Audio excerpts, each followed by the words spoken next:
On today's episode of Gathering the Kings. I'm pushing as hard as I am because I want to build something that my dad could never have dreamed of building. I want to take this to the next level. You are listening to Gathering the Kings with Chaz Wolfe, featuring fellow 7, 8, and even 9-figure business owners who have real battle scars from business and life, but have prevailed as the king that they are designed to be. We welcome high-performing entrepreneurs to the stage in order to reveal the real of the real on what it takes to build a successful business today. We dissect the good and bad decisions they've made along the way that give a true and accurate picture of the journey of success and how you too can get there. Through this dialogue, you will learn the value of growing your network and surrounding yourself with power players and kings like today's guest. Grab your pen and notebook because we're about to dive in.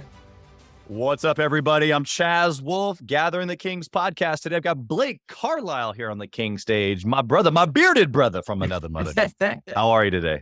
I'm good, man. How are you? I'm doing wonderful, dude. It's a beautiful Monday, and it's even more beautiful because we just got done talking about elk hunting. I love elk hunting. It was your first elk hunt. I'm so glad to graft you into the elk family. Oh, yeah. I'm glad to be part of it, man. Good, man. Well, obviously, we're here to chat about business, not necessarily elk hunting. Maybe we'll weave in some elk hunting tactics into our business story today. But tell us what kind of business, or in this case, businesses that you have. Yeah. So my first main business, that's actually a family business. It's called Custom Hose Tech. Basically, what we do is we build hydraulic hoses for heavy machinery. So anything from like your lull telehandlers, your bobcats, excavators, that sort of deal. I have 2 storefronts, one in the Twin Cities in Minnesota and another in Rochester, Minnesota. Okay. In our storefronts, basically the people will take the hose off, bring it to us.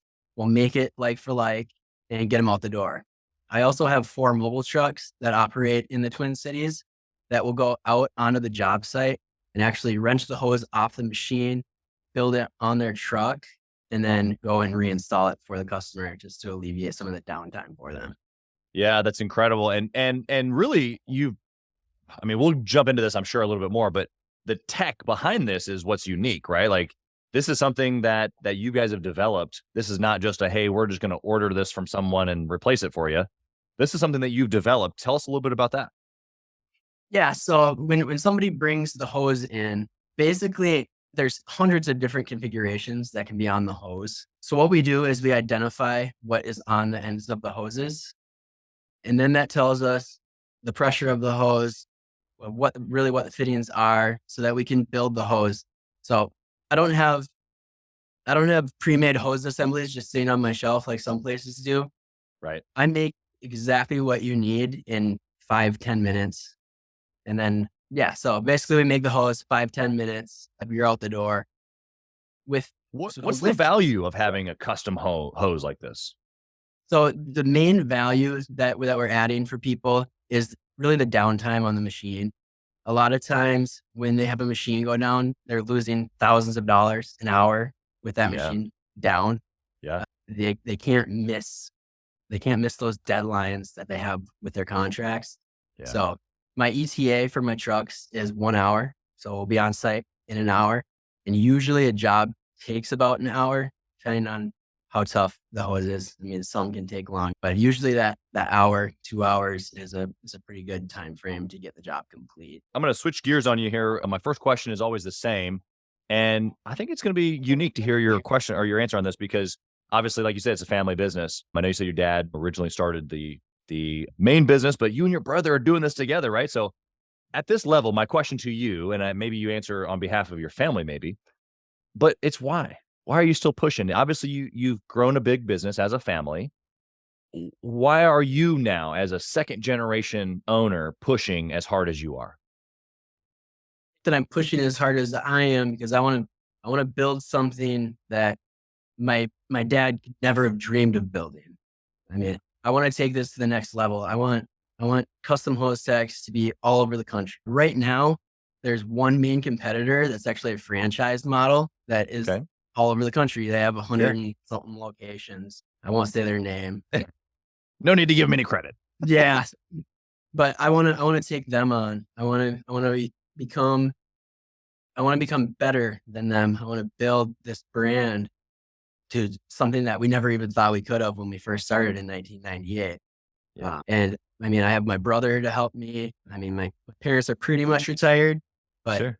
they're there for some of the questions that we do have, since me and my brother have only been in charge for like 5-6 years now. Yeah. So I think there's a good support system there to kind of take it to new heights. What do you think? This is just such an interesting, generational pull. I'm super motivated legacy wise. I think about my children and grandchildren doing something that I can't even imagine. So even the language that you just used there, it's not so much of I'm not picking up that it's a spite towards your dad of like, oh, I'm going to show him. It's more of he took it this far. Now let me see how far I can take it, which is the same language that I dream about with my kids. And I mean, I don't have any grandkids, but one day, right? So my question to you is, how did that get instilled to you? Why do you think that way? Is there anything else tied to that? Is it for your family as well? Is it monetary? Like, what all goes into that for you? How did you come to that conclusion? So I think first, I do need to give some credit to my dad when he started the company. Yeah. What he did and what he built is pretty unheard of in today's day and age. There's a lot of big powerhouses in the industry, from the people that do exactly what we do and the manufacturers. He overcame a lot to get to where he got us. So I think that I definitely need to give him the credit that's due there. Yeah. But going off of that, I think the main thing growing up, I was a wrestler. So a lot of hard every single day through my entire life, just training to be the best wrestler that I could be, getting that work ethic. I think that's the most important thing that you can learn from sports growing up is that tough work ethic to just break through any barrier that might be in your way, that resiliency. Yeah. And then it's just, I'm not satisfied with where we are. I think if you are satisfied, somebody else in the same industry as you is not satisfied and they're getting better every single day. 100%. So I need to make sure that I'm doing everything that I can do every day to make sure that those people behind me don't catch up with me. What burn? Like, what's the fuel? That's what we get as the heat, right? What you just described is the heat. What are you putting in that burns the fuel like that? Was that your dad speaking into you as a kid? Was that just because you have this innate just desire to go conquer? Like, what is that? Yeah, I think the fuel for it is, a lot of it is watching my dad and what he went through building the company when I was young.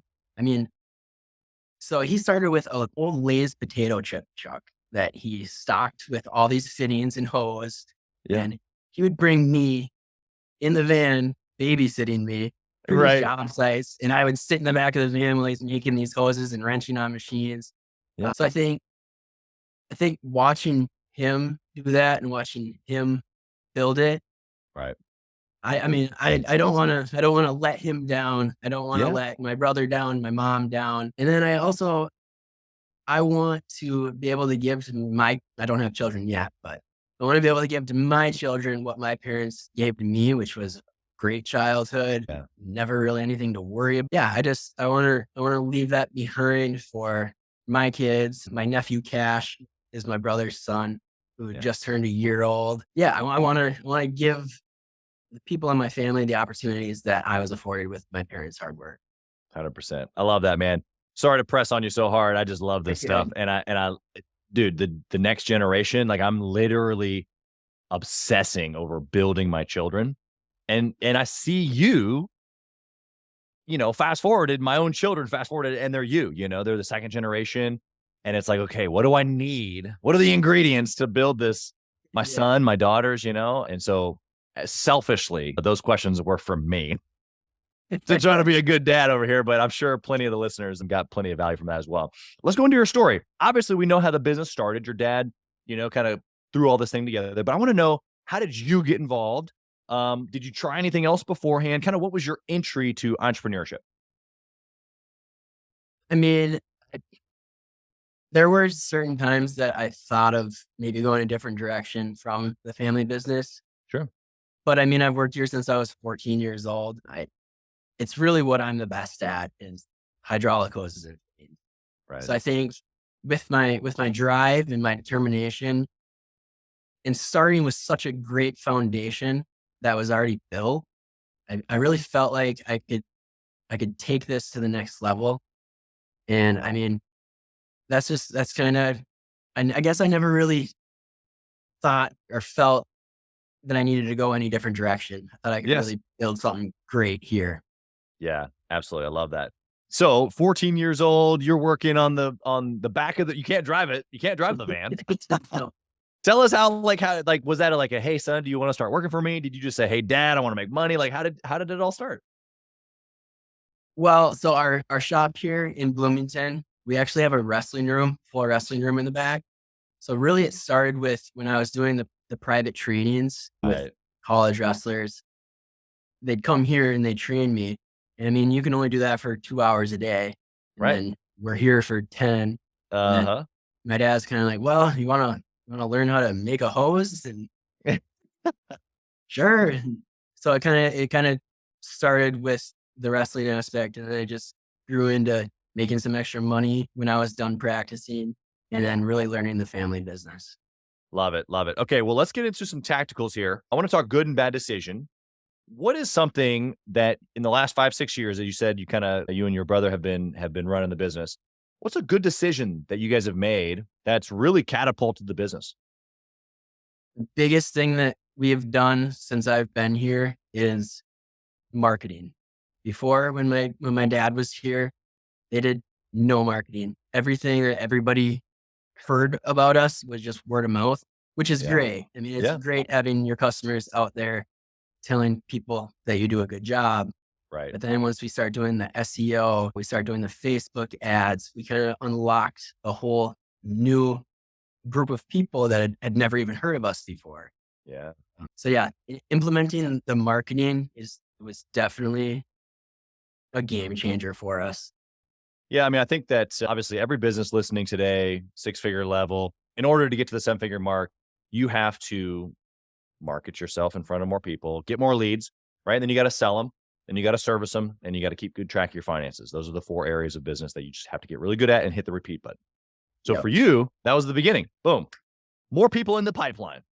You Exactly. mentioned a few SEO, Facebook ads. Like, was it just like, hey, let's just throw some money at it and it worked? Was there like a we had to figure out what our message is? Like, give us a little bit of the meat behind. How did you figure out? How did you even want to know to do marketing? So I actually went to college, North Dakota State, and my degree is in marketing. There you go. So I had a pretty good idea of what I wanted to do. The implementation was kind of the harder part because I mean, college teaches you how to work for a company, in my Right. opinion. Right. Doesn't teach you how to run it. So we've teamed up with some people that I'm pretty close with. Me and Tanner are close with, and they kind of helped us along the way in the beginning. Yeah. And now it is, once we learned how the key metrics like the click-through rate, the Right. conversion rate, so converting to directions to our store, phone calls to one of our stores. Once we learned that, we really learned what works, and we've just stuck with it since, and it's been helping us out a lot. Yeah. How long did it take you to figure out what works, as you say? Because there's a lot of businesses out there that kind of just fumble around. They try a bunch of stuff, or maybe they don't try something long enough to really see the value. They're just kind of bouncing around from, shiny object to shiny object. What would you say your experience is, and what would you say to that person? I think the way that we figured out best practices for our marketing is we looked at the phone calls a lot, because yeah, you can get in front of a lot of people, but what you want is you want your ad or your Facebook ad, SEO ad, you want it to convert to something. Yeah. So we've found that, especially with like the Facebook, we just tried some things, changed it up in the beginning, and yeah, some of the times it didn't work as well. So then we just kind of went back and revisited it and went more towards the direction of where we were getting the phone calls. Right. With the SEO, pretty much what we just did is took a lot of keywords from our website that we know people will be searching a lot, and really hammered those. Yeah. So now when you're in our area, if you search any of those keywords that we have, we're the first ones that pop up. And that's pretty easy stuff there. Yeah, exactly. Good stuff, man. Hey, kings and queens, Chaz Wolfe. I want to talk to you about something that's super important to me. We put a lot of time and effort, we meaning myself and my team, into this podcast, into the content that goes out every single day. And if you have been getting any sort of value or insight from this, we want it to be able to reach other business owners too. So we would love if you would like, comment, share, leave a review, post, share again, all of the things on social media, on all the different platforms, or even on the podcast mediums of Apple and Spotify. We would love to be able to get our content into more hands, more entrepreneurs, so they can grow their business as quick as possible. Together, we are building a community of like-minded entrepreneurs who are committed to growing their businesses to new heights. So let's do this. Let's help each other. Let's help each other grow. And let's flip the coin. Let's talk about a bad decision, something that maybe hasn't gone so well that maybe had to change directions on. Yeah. So right when we first started out and took over the company, one thing that we were brand new entrepreneurs. So naturally we're going to make mistakes. And one thing is when we were getting price increases from our vendor, we were eating some of those costs. And then we get to a certain point down the road and it's like our receivables aren't very good. We don't have a ton of money to pay our employees, to the old cash flow issue. Yeah, the cash flows. So then we really sat down and looked at what the issue was, and we just weren't charging enough. I think that it's a novel idea to incur some of the costs so that your customers don't have to. Sure. But in the long run, you need to do what's best. Your customers are going to understand. I mean, if you're doing a good job, they're going to want you there. So you need to do what is best for your company. And if we just looking back now, it was foolish. But it was something that we really learned. We learned our lesson on, and from here forward, we know what we got to do. I think that, the underlying story there is obviously if you don't take care of the business, there will be no business. Exactly. Which then long term hurts your clients. They got to find somebody else and they got to change the way they do business. And so, you got to, keep up with the times with pricing. When you said you sat down, because the four things that I mentioned that we talk about a lot with six-figure business owners, marketing, sales, fulfillment, and finance, you're obviously talking about the finance piece. And it's like, okay, where's the money coming from? How are we collecting it? Where's it going? What are we spending money on? What's our bottom line? Are we making money? Right? Okay. What was that conversation? Was it you and your brother? Was it your brother's CPA? Was it other people around you? How did you ding, we're not charging enough? Yeah. So what happened in that is so my mom handles more of like the accounting side of everything, the back office, the front office stuff. And we had just noticed that with things that we wanted to buy, she was telling us that we need to hold off, that we need to do this, do that. So we were getting mad. So like, well, we need this stuff if we're gonna continue to do what we're doing. Right. And so this is like probably a year into when we took over. Yeah. And we're like, okay, we need to figure this out. So we went and sat and looked at the P&L, profit and loss statement. And after doing some digging, we saw that our cost of goods was way up and the margin that we were making on everything was way down. Mm-hmm. So that's kind of that was what was causing our issue. And ever since then, we sit down and go over the P&L monthly with them and just make sure that everything's in good standing and make sure nothing crazy is happening. Yep. Let me summarize that because you just made just such a profound statement. And I don't know if you even realize it. Most businesses don't do this. Most businesses, number one, you have to have the P&L. Like, if you're listening right now and you do not have a CPA or someone in the back office producing the P&L for you, stop everything. Stop the podcast right now. Go hire a CPA, a couple $100 a month, and they'll produce a monthly P&L for you. And what that does for you is it allows from a high level, because that first year, what you described is that you were disconnected from the money. You were out there doing the work, out there grinding, making changes in marketing. fulfilling a good experience for your clients.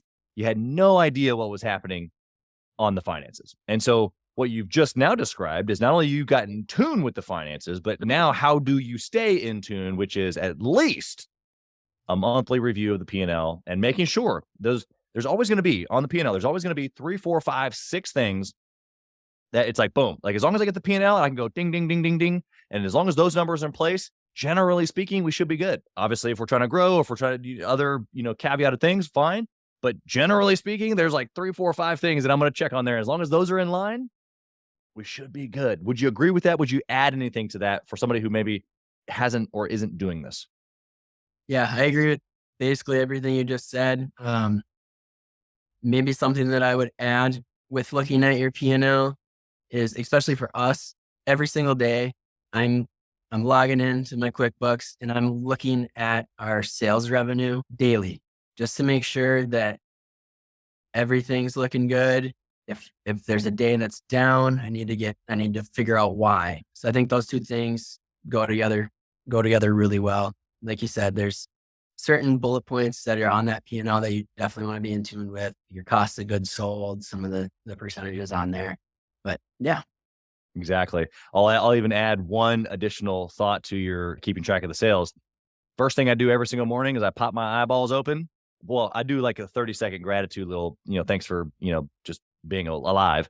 But then I pop open all my bank accounts, just one after the other. And I think the principle that we're describing is really just being in tune, knowing the flow in and the flow out. And if you don't know, then you just don't know. You can't manage it. You can't be excellent at it. You have to know. So I think we've efficiently beat this horse completely all the way dead. So let's move on. I want to know, is there a process to making decisions? Like right now, you're 5, 6 years in, you're running a good business. Decision comes across your desk. What's the process or maybe a steps or mindset that you take when it comes to these types of decisions now? So I think it kind of depends on the decision. Like if one of my mobile techs makes a mistake on a job, like we just had this the other week where one of our best customers were doing a hose on a Bobcat and one of my technicians didn't have a backing wrench on and spun one of their steel tubes and smashed it. So they came to me and told me about what happened. And I've heard in the industry, a lot of people that do what we do will just tell them, no, we didn't do it. That's not our problem. Sure. When something like that happens, I mean, you got to stand behind your work. You got to stand behind your guys. Yeah. And so my process there is I just got to do what's right. It might hurt for a minute, but what I'm going to make from that customer in the long term is a lot more than what I'm losing now. Sure. Then with other things like more business ideas, it's just sitting down, talking with my parents, with my brother, through the positives, through the negatives, and just kind of getting a game plan together with them to make the best decision for all of us. Yeah, love that. I hear a lot of logic in both of those answers. We get tied up in emotions. The emotion of your guy saying, this is how it happened, this is how it didn't happen, or the customer getting frustrated and us being emotional about their emotional response. And a lot of opportunities, especially in a family scenario where you guys could be, at each other's necks a little bit, but logic, removing the emotion for business decisions is probably one of the greatest assets that you can have, just because if you can just look at it black and white on paper, no emotion involved, then you can make a decision one way or the other, because that's what business is. Yeah. Of course, there's a lot of emotion that go into it. We feel those every single day, but as far as the decisions go, that's what I'm hearing you say is logic. I want to switch over to our speed round. I'm going to come at you in a little different angle. The first question is this: if you can take your business and dwindle it down to one trackable metric, you can only pick one, what would it be? Profit margin. Okay, and why? Because I need to be making money on the product that I have, or else there's no business. Right. For you specifically, you said margin. Is there a reason it wasn't just profit to be at all, like just any profit? Is there a specific margin? You don't have to say necessarily the margin number, but is there a threshold is what I'm asking. Yeah. So the reason that we look so closely at the profit margin is because with our mobile fleet, there's a lot of different variables that can affect how much money we're making per job. Like right now, gas prices are through the roof insane. So I need to be constantly looking at the margin that I'm getting to make sure that I'm charging enough for the jobs that I'm going and doing. Sure. 100%. Love it. Okay. Next question is, what book would you recommend for a six-figure business owner? Yeah, I was excited about this one. I'm an avid reader. Love it. I got a few of them. Okay. The most recent one is Ed Milet, The Power of One More. Yeah. I think that's a really good one. Just to it kind of instills that idea into you where if you can do one more thing every day, that's going to help you get to that next level. I mean, if you're in a sales role, make that one more call. That Right. one more call may get you to that commission that you really need. Next one is Tim Grover, both of his books, Winning and Relentless. Yeah. Those are kind of more mindset books. But with business, mindset's the most important thing. Your mind, your body. So those are two really good books. Brad Lee, who I actually work with my university. The Okay. Custom University. With Lightspeed? Yep, with Lightspeed. Cool. So his The Hard Way, basically just a book about a bunch of lessons that he's learned as he's grown Lightspeed BT. Yeah. And then kind of get into the elk hunting is Cam Hanes Endure. Yeah. You read that book, you're going to want to run through a wall when you're done with it. That's awesome. Yeah, we'll put all those in the show notes. Cam is a beast. Like, I think if you look up the definition of beast, there's his picture. But the other ones that you've mentioned are phenomenal. Huge fan of all those guys. The one more mentality that you were just talking about, I was just, as you were talking, I was going back in my memory of being a sales rep years ago. And I can't tell you how many deals I got on that last phone call. Just thinking, Exactly. let me hit it one more time, you know? And I'll tell you what, man, a lot of times it's just how it works. That builds your faith, your confidence, those emotions, those positive emotions that we were just negating in business decisions, but it doesn't mean you negate emotions. That you're actually looking for the emotion in that one more, you know? Love that. What do you think about intentionally networking or masterminding with other entrepreneurs? Well, you have to do it. I mean, if you want to grow and get better, you need those people in your corner that you can ask questions to, you can bounce ideas off, because people want to help. So you definitely need those people around you to get better. Like the saying goes, you're a reflection of the 5 people closest to you. Networking and getting close with other business owners or other people that are successful is what is going to help you get to that next level. Yeah, 100%. Do you have a moment in time or a story that you can tell about that being impactful for you specifically? I just think that the six-figure owner, I hit this every single show, but the six-figure owner knows that they're supposed to meet other people, supposed to be building relationships, supposed to be putting key people around them. It's just so difficult because they're busy doing the thing every day. You know, they haven't really gotten past the working in and started working on the business, which is really the more important side, but it's just tough to get there. What would you say that maybe you've benefited from this that would encourage them to start doing this? Yeah, I think a big reason that you're struggling to get to that 7-figure is because you're focusing so much, which is important, on the business itself. But when you're at that level, you are the business.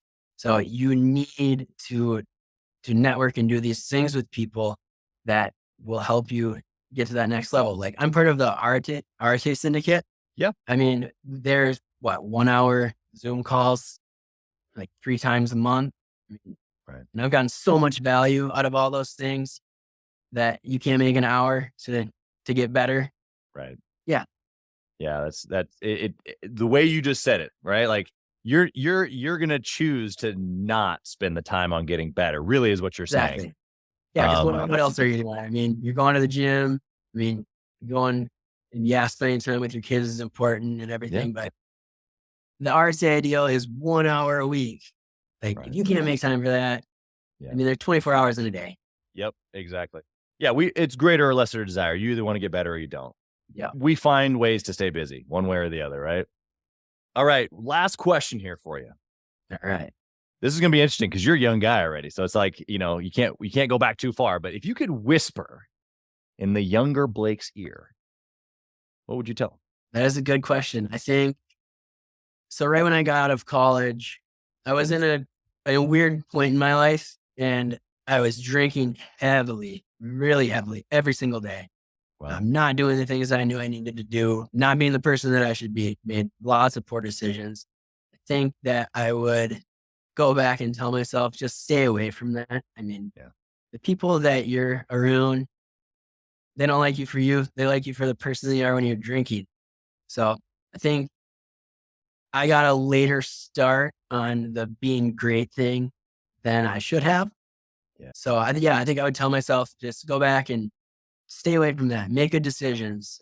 Put everything that you're putting into drinking and partying and being with friends, put it into your work life, put it into your personal development. So once I did do that and I stopped drinking and stopped partying and got away from those people, crazy things started happening. I met my wife that now we've been married for going on 2 years, better friends. I feel better. I'm healthier. I'm doing the things that I love to do again, like elk hunting, deer hunting. So yeah, I would Running a successful yes, business. running a successful business, growing the business. I opened the new business, the Custom Hose University, which we didn't touch on a whole lot. Yeah. Yeah. I mean, and I got some more things in the works. I can't talk about them because there's a confidentiality agreement, but there's exciting things coming, and I never would have got there if I wouldn't have made those decisions to be better. I love that. You're so right. Good decisions are the key, really, and whispering to yourself to make those sooner. I think we'd all agree with that. Blake, you just mentioned briefly that obviously one of the secondary businesses is that you teach people how to do this, how to do the fittings and stuff. And so I want you to, take 30 seconds, a minute on that. Then I'm going to ask you how people can find you. How can they, if they're potentially needing that service, how they can get set up with that. Yeah. So Custom Hose University started because I have people come into my shop all the time that have gone to other hose shops, and the hose shop has told them that they're looking for something, and they're looking for something that's completely different. And if you're making hoses, that is completely irresponsible to not know what you're selling, not know what your customer needs. So that's where we came up with the Custom Hose University. Basically, the course teaches you to identify the hose that is between the fittings and the fittings that are on the hose. It's 5 hours of finished content, going through our proprietary method that we've used since 1998, that we have the whole system trademarked and everything. So it's ours. We're the only ones that use it. And so it goes through that, and it will help mechanics, people at hose shops, other technicians that work for other companies that do the same thing as us. It gives them the resources to do their job better. Yeah, love that. Okay. How can the listener connect with you? Maybe they need to get some training around hose fittings, or maybe they just want to connect with you as an entrepreneur and get to know you a little bit. Yeah, I'm on LinkedIn. Just search Blake Carlisle. You'll see my picture pop up. Instagram, Blake R. Carlisle. And then you can find my main company on Facebook, LinkedIn, basically anything. Or you can go to www.customhose.net. And then if you want to check out the university, it's www.customhoseuniversity.com. Perfect. We'll put all that in the show notes as well, so that way people can easily connect and find you and your businesses. But dude, you've been amazing today. Thank you for sharing. Even just you're just a humble approach of just 5 years.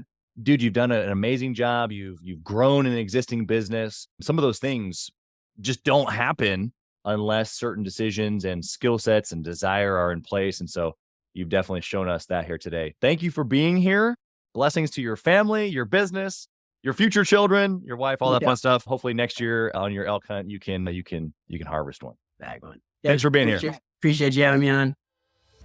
Thank you for listening to Gathering the Kings today. I hope that you were able to pull out a few nuggets to go apply into your business right away. More importantly, though, I hope that you're realizing that it takes more to be successful than just being by yourself, doing it all on your own, carrying the weight all by yourself. What I have realized, not only in my own journey from multiple businesses and multiple different industries, and now interviewing over 200 or 300 other very successful 7, 8, and 9-figure business owners, is that it's tough to do it alone. And so Gathering the Kings exists to bring together successful entrepreneurs. In fact, we are putting together 1,000 kings, specifically who are grateful but not done. We're intentionally assembling kings who fight tooth and nail for their business, family, and communities. And here's what we believe: that in the pursuit of excellence in those areas, that it ignites within us the responsibility to govern power and forge a lasting legacy. So if that relates and resonates with you, and you know that you need people around you, sharp, qualified, other very successful business owners, I want you to go to gatheringthekings.com. I want you to take a look at what we're doing and see if it makes sense for you to be part of our pursuit to 1,000 kings. Talk soon.